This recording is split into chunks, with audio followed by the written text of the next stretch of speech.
destroy Israel. I've gone and seen the quotes. I've actually seen them say it over and over again. So what do you expect Israel to do? That then gives the military-industrial complex in Israel carte blanche to engage in whatever activity it wants, just like every other government. Power corrupts absolutely. Power corrupts absolutely. Israel is incredibly corrupt. But so is England, so is the U.S., so is China. You know, my point is that I do not worship Israel. The people that hate Israel worship it. The people that love Israel worship it. And I've just had enough. I mean, I was brought up going to the mainline Christian churches, Baptist and evangelical, and just worship Israel, 24/7, worship Israel, worship Israel. And then now I've grown up, and I'm like, I don't want to get into Israel. I'm sick of it. It's a distraction. It's a globalist diversion. And it's like, well, then you're defending Israel. Or then somebody else says, you hate Israel. And it's like, no, I don't have your fetish. I'm sorry. I don't spend my waking hours just obsessed with it all day. I'm not obsessed with Mexico or Saudi Arabia for that matter. It's just, it is ridiculous. It is ridiculous. I say cut off foreign aid to everybody, including Israel, and just let all those groups just have it out with each other. I mean, hell, a nuclear bomb going off isn't as bad as a Chernobyl or a thing like they've had out in Fukushima. That's thousands of atomic bombs right there. So let them go and have a nuclear war over there. Just keep us out of it. Hi, folks. This is Alex Jones. I'm looking for people that have the wisdom to spot savings, opportunity, and recognize risk. Saving means to make money. The Cal Ben Pure Soap Company can save you thousands of dollars and give you good old-fashioned real soaps that are triple concentrated and twice as good as what you're using now. Soaps made from vegetable and coconut oils that contain no useless dyes, perfumes, deodorants, or antibacterials. Your risk is the hundreds of hazardous toxic detergents that give you rashes, itching sores, and deteriorating clothing called lint. If you want something better, if you want something you've never had before, you have to do something you've never done before. Getting a free catalog is easy by calling 800-340-7091 or see Calvin on the web at 5starsoap.com. Take charge of your health now by calling 800-340-7091 or see Calvin on the web at 5starsoap.com. This is Alex Jones with 5 good reasons you should consider buying a solar power generator. Number 1, new climate legislation could easily double or triple your electric bill. Number 2, our new energy czar wants to control how much power your electric company allows you to have. It's true. Total government control of electricity in the name of smart grid technology is coming. Number 3, in some areas of the country, the power grid is dangerously overloaded. And now new socialist legislation is only compounding the problem. Number 4, dangerous weather is always a threat to local grids. Every year, thousands of families lose their power from weather-related outages. Number 5, a solar power generator provides powerful backup insurance and peace of mind. Folks, I really believe in the solar power generators offered by Solutions from Science, one of my oldest sponsors. You can get more information at www.mysolarbackup.com. That's mysolarbackup.com. Remember, the government doesn't own the sun, so go to mysolarbackup.com or call 1-877-327-0365. When you're out on the road, the last place you want to be is on the road. But if the unfortunate happens, you'll be glad you were wearing diamond gussets. There's a place down in Tennessee where they make blue diamond gusset jeans. They so pride in every stitch, guarantee you love the way they fit. They put a diamond gusset in the crotch where you need it most. Blue diamond gussets got it, others don't. We turn jeans inside out. Diamond gusset jeans. Made in the USA with unparalleled quality. Our Defender motorcycle jeans combine gusset comfort with Kevlar protection, so you can ride all day with confidence. Order yours at gusset.com. Diamond gusset jeans got it. Others don't. Genesis Communications Radio Network proudly presents The Alex Jones Show, because there's a war on for your mind. Well, I can't think of a better time to have Bob Chapman of the International Forecaster on with us. Gold and silver are plunging. This is something Dr. Paul Craig Roberts said about 6 months ago on the show. You can dig it up. He said, Alex, there's a chance they can implode markets when the euro starts going under, and that the U.S. Treasury bonds are going to go way up, and then gold and silver will plunge for a time as people desperately try to prop up the dollar. And he sure called it, but this has happened before. But you look at the 12-year graph, it just keeps going up because of global currency devaluation. This is obviously going to terrify a lot of people, but I bought silver at $5 an ounce and gold at $260 an ounce, and I never sold it when it hit $1,900 or when silver hit right at $50. And I'm not going to sell it now. And I'm not going to sell the silver and gold I bought a few months ago. A few times a year I buy some. Because I've got it as an emergency backup for dying currencies. I don't have it as an investment, even though in the last decade it's been the best overall performing investment. Barron's admits that. CNBC admits that. And so we're going to get Bob Chapman's take on gold and silver, the global markets, what's happening in the stock market right now. Then I want to hit a plethora of other news items and issues, like Michael Moore saying, you know, the rich better raise taxes or it's going to get violent. What he means is Warren Buffett, who's exempt from taxes, wants the middle class's money in banker bailout. See, that's a translation for you of what the man-bear-pig follower is doing. But Bob Chapman, give us in layman's terms what's happening with gold and silver right now. Well, first of all, you have still ongoing troubles in Europe. The Federal Reserve had to come up with $500 billion in swap. They were accompanied by the Bank of Japan, the Bank of England, and the Swiss National Bank because in the United States they had about perhaps $1.5 trillion invested in bank paper and other paper in Europe, and they pulled about two-thirds of it.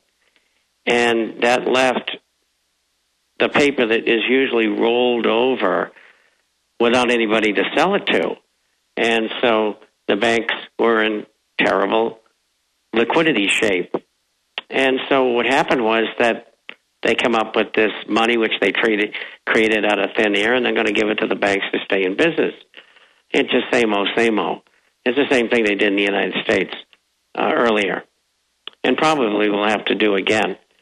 But it's very unsettled there.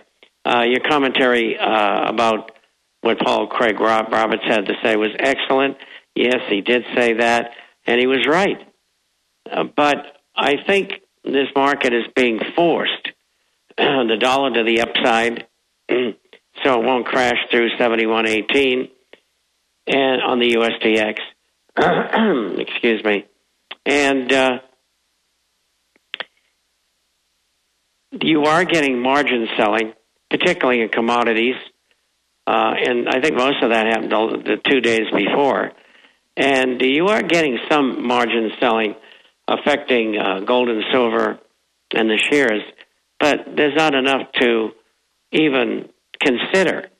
I mean, what you're seeing in gold and silver and the shares is an all-out attack by the United States government. I'm just writing a piece for tomorrow's publication, and the first line for the gold and silver section is, Friday into the week to remember. We haven't seen this kind of action since October the 19th, 1987, when the Fed and the U.S. Treasury rigged the market because it was illegal then. But anyway, it too will pass. It'll probably be over, maybe Tuesday, Wednesday, and that'll be it. It'll turn around and go right back up again. We had a rally in the Dow. It was up 72 points not too long ago. It's up 30 now. They're trying to keep the market parallel. But underneath this, Wall Street has, in general, along with the banks, demanded that the Fed do this QE3 type of thing. And Operation Twist is that, but it isn't. What it is going in and buying long-term paper. These are notes and bonds of 5, 7, 10, and 30 years. But it pressures banks to put out more money, so it creates a QE3. That's true. And they want the banks to draw on the $2 trillion that they have sitting at the Fed. Well, that was my next question. I had a caller 2 days ago, and finish your point, but then answer it before I forget. I want to ask this question. The guy said, look, I've been in bond trading for a long time, but this is crazy. The dollar's devalued. Everything's falling apart. But then why are, the bond sales up while the yield goes down? He said, ask Bob what's going on with this crazy bond market. Well, it's the Fed is in the market with money they created out of thin air. And I know that because all of the money that they could have rolled, the Treasury paper, since the middle of June until now, has all been rolled. And they don't have any cash to do that, so they got to create it. And so they're going in the bond market now. They're doing two things. They're forcing the yield down by buying the bonds, making them go up. On the other hand, they're trying to maintain the low yields on the bills particularly. And they are 15, 30, 60, 90, 120, 360, and then you get 2-year paper. And they're trying to keep them sacrosanct, so to speak. And so that is what this Operation Twist is all about. It's not going to work. We're looking at this is to get the 30-year mortgage down from 4% to 3%. And they do that by making the bond, the 10-year note, go up, and the yield goes down. The yield, the last time I saw it here, was about 171 or 1.72%, which is outrageous. It's so low. Be as it may, that's why they're doing it. There's 3.8 million homes, and we're talking about a total of 8 to 11 million over the next 4 years. And they think because more people qualify, that lots of people are going to run out and buy homes. It's not going to happen. They also hope that building will rise, putting more people to work. But as you know, copper's down, which isn't doing with commodities overall, but it does show that that's a belief that China is going to start slowing. And I want to get your take on what that means. But the stock market is up 21 points right now after dropping at the open earlier. Global stocks in a bear market, and the U.S. is probably next, is what CNBC is saying. So when does the seesaw go back the other way? Because recently, in the last few years, it goes back within just a few weeks. And in your gut, which you're great at guesstimating, how much higher will gold and silver go? Will it immediately retrace its losses, or what's going to happen? Well, in the market, I think it'll only take 3 to 5 days, because I think the Federal Reserve is going to make some noises about some type of quantitative easing. The last thing they want is the stock market plunging. And if he doesn't come out and say something, it'll probably drop another 1,500 to 2,000 points. And they need that like they need a hole in the head. So when does gold start going back up? 2 weeks from now? No, I think we may be seeing the short covering turn in here over the last 2 hours in the regular stock market, which is the December trading months in gold and silver, because spot and silver and gold have already closed. And I expect moderation, perhaps lower prices. Option expiration for gold and silver is on Tuesday. It's a non-event this time, because everybody in the long side has been wiped out again for the third time in about 4 weeks. Okay, what about J.P. Morgan saying that they see $2,500 on the low end by December? They're saying they think was that some type of sucker punch before they manipulated it down, or do you still think that's where it's going? Oh, I think that's it's going. And they're serious about it. And this is probably the last correction. And quite frankly, I hope it is too. What we've had maybe 2 people email us regarding the market. They've gotten used to these up and downs like jackrabbits, and so they're not concerned about it. Because the market fundamentals of inflation... I've talked to a few brokers, and they tell me the same thing. So people understand it's the market fundamentals are still there of a devalued currency, so commodities are going to go up. That's right. And I promise you, very shortly, as we head toward the end of the month, and I get some more money, I'm going to be buying again. I do it every month. Well, I know. And I'm going to continue to do it. I know what Ted Anderson's doing. He's buying in the market with both hands right now, as much silver and gold as he can, because Ted knows it's going to go back up according to the laws of finance. I don't see anything they could do to keep it